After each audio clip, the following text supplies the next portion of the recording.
Olá, pessoal! Hoje vamos conversar com a conselheira e primeira secretária do Conselho Regional de Medicina do Paraná, doutora Nazar Sherif Mohamed Youssef. Na entrevista de hoje, vamos falar sobre o trabalho desenvolvido pelos profissionais da medicina no atendimento a pacientes infectados com Covid-19. Doutora, muito obrigado por nos receber. Eu é que agradeço a oportunidade de estar conversando com vocês. Perfeito. Bom, doutora, para a gente dar início, eu queria relembrar que em uma entrevista dada ao portal Brasil61.com, o doutor Fabrício da Silva, especialista em cardiologia pela Unesp, afirmou que boa parte da mortalidade em decorrência da Covid-19 no Brasil acontece por mau manejo do tratamento médico da doença. Por se tratar de uma pandemia, situação nunca vivenciada pelos profissionais de saúde, o Conselho avalia que faltou de fato preparo? Vejam, a pandemia da Covid-19, ela foi uma surpresa para a medicina de todo o mundo. Não só os médicos brasileiros, mas os médicos de todos os outros países, incluindo a própria China, mas Japão, que tem uma medicina muito boa, Estados Unidos, que também tem um serviço médico considerado muito bom, o Reino Unido, a Itália, que foi um dos países que mais divulgou, né, os casos de óbito durante a pandemia. Nós, médicos brasileiros, para atender a Covid-19, temos as mesmas dúvidas que os médicos dos outros países. A Covid-19 não é uma doença totalmente conhecida, a gente não sabe totalmente a fisiopatologia dessa doença, e nós tivemos o enfrentamento de várias situações. Pacientes que precisam de internamento hospitalar em um número muito grande ao mesmo tempo, e pacientes que precisam de internamento em unidade de terapia intensiva com risco de vida ao mesmo tempo. A estrutura hospitalar do Brasil teve que mudar, assim como todo o restante do mundo, para a gente poder suprir as demandas. Está sendo difícil, foi difícil, está ainda difícil, porque são casos que têm uma demanda maior, muitas vezes, do que a gente pode oferecer no momento. Perfeito. Bom, doutora, e o que o Conselho tem repassado de orientação sobre os procedimentos para diagnósticos, né? Como é que tem sido essa comunicação junto aos profissionais? Isso. O Conselho Regional de Medicina, aqui dentro do nosso estado, que é do Paraná, a gente tem tido um contato bem próximo junto à classe médica, junto às sociedades de especialidade também, porque a COVID, ela afeta vários órgãos, né, do nosso organismo, né, o pulmão, principalmente, mas também afeta o coração, também tem uma chance de afetar o sistema nervoso central, afetar o atendimento indiretamente, mesmo em outras especialidades. Então, por exemplo, o paciente atrasa a sua consulta, né? Atrasa a sua consulta, atrasa a sua cirurgia, porque nesse momento, pelo risco de ser contaminado pela COVID, muito do atendimento médico está sendo postergado. Então, nós estamos em contato direto com os médicos e as nossas orientações são a prevenção, primeiramente, então, o uso de máscara para toda a população, o uso de máscara para o médico e no atendimento dos pacientes, o uso de face shield, que é algo bastante importante, que faz o isolamento, daí a chance do médico se contaminar é menor. A lavagem de mãos com água e sabão e álcool 70%. O isolamento social, então o distanciamento social, evitar realmente aglomerações, que a pessoa se expõe ao risco sem necessidade. E, claro, à medida que começou a vacinação, tem que vacinar. As vacinas são eficazes, cada uma da sua maneira, e a população vacinada, à medida que for evoluindo, nós vamos ter um controle melhor da doença e até mesmo podermos erradicar a doença daqui a alguns anos, provavelmente. Perfeito. Então, a orientação do Conselho é a prevenção, primeiramente, e aos médicos que estão envolvidos no tratamento, estudar, se capacitar, né? E aos médicos que não têm tanta experiência, mas que foram deslocados para plantão na unidade de terapia intensiva, que precisa hoje em dia buscar uma capacitação e buscar orientação junto aos colegas e às sociedades de especialidade. Certo. É justamente uma pergunta em relação a isso que eu gostaria de fazer, devido a essa dificuldade já apontada por você no início da entrevista, né, por ser algo novo, por a classe médica estar conhecendo muita coisa agora, o Conselho tem atuado para tentar orientar os médicos e também oferecer cursos, oferecer algo que possa, enfim, munir eles de informações que possam atender melhor os pacientes? Veja, não é âmbito do Conselho Regional de Medicina, de nenhum conselho regional, fazer capacitação. Nós fizemos palestras, nós temos a nossa educação médica continuada, que nós temos uma aderência bastante grande, já são mais de 100 mil visualizações de vários vídeos informativos à classe médica, mas não é âmbito do Conselho Regional de Medicina capacitar, é âmbito das sociedades de especialidade. E nós orientamos o médico a assistir às informações que nós repassamos, as palestras, os fóruns que nós fizemos, os encontros que nós temos feito praticamente mais que uma vez por semana, a respeito da Covid e a respeito de outras doenças, e orientamos o médico a procurar uma capacitação, um treinamento, né, junto às sociedades de especialidade.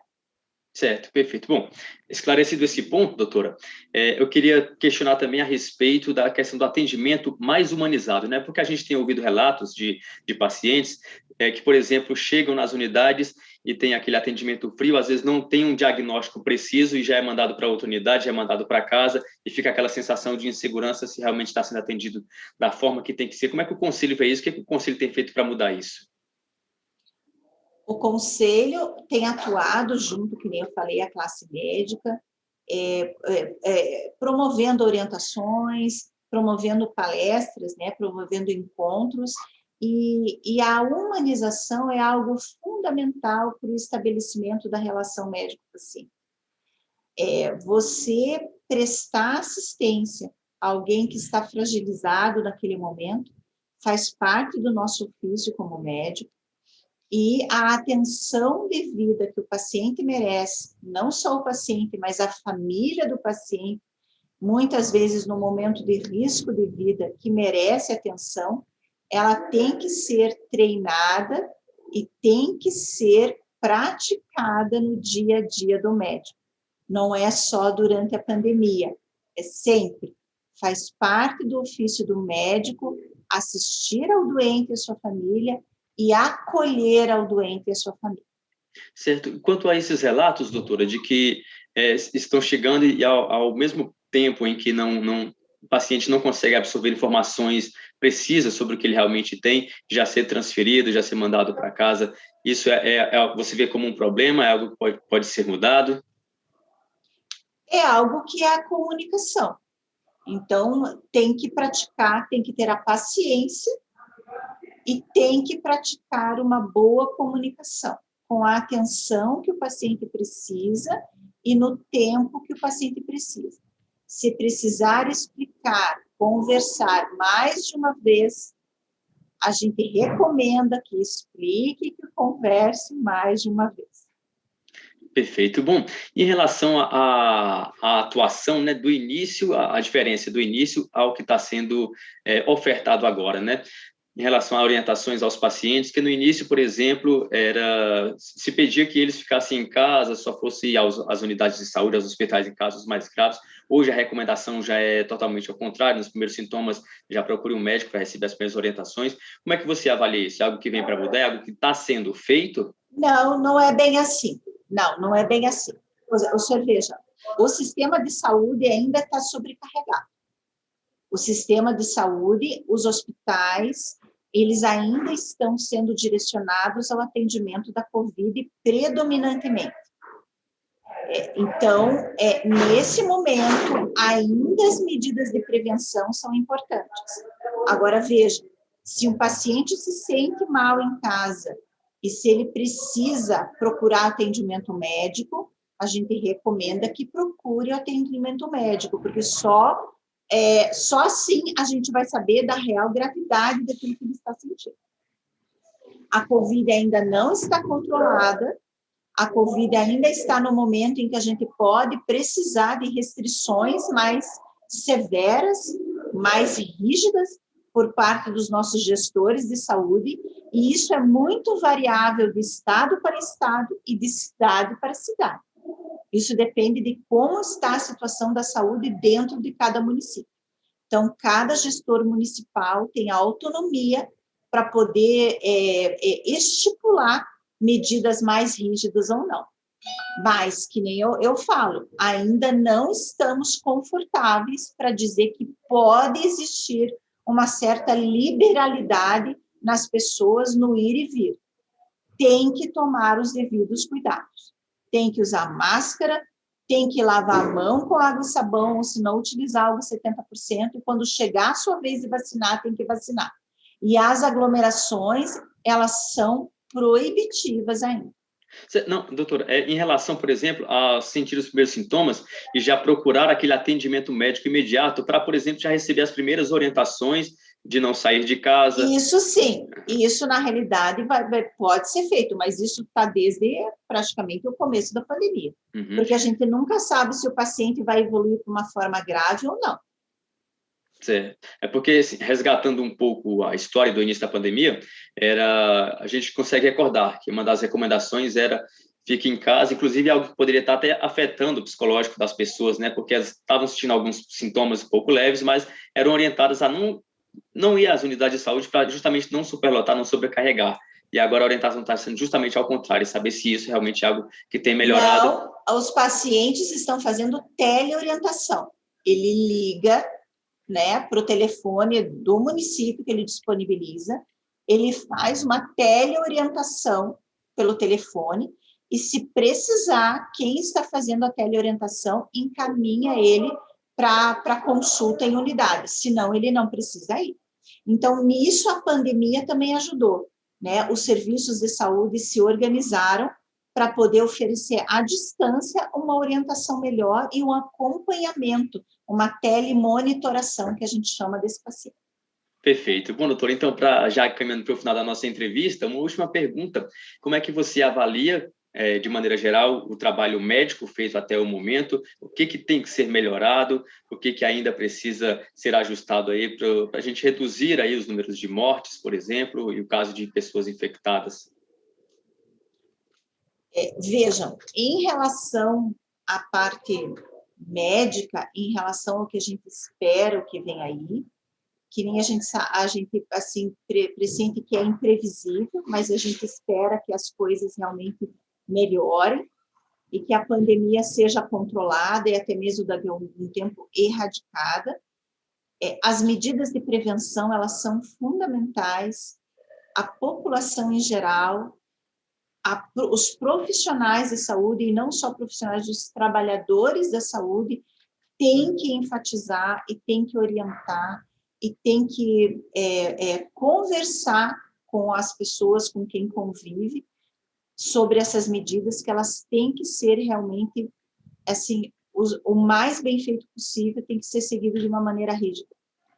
Em relação à parte médica, propriamente dita, a COVID está sendo cada vez mais estudada, nós estamos aprendendo sobre a doença, mas nós temos ainda um longo caminho pela frente, principalmente em relação à fisiopatologia, a como ela evolui e quais são as sequelas que ela pode deixar depois.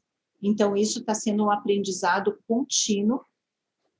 E quem está na linha de frente, quem está atendendo o paciente, tem que ser firme, tem que ser forte, porque isso vai passar.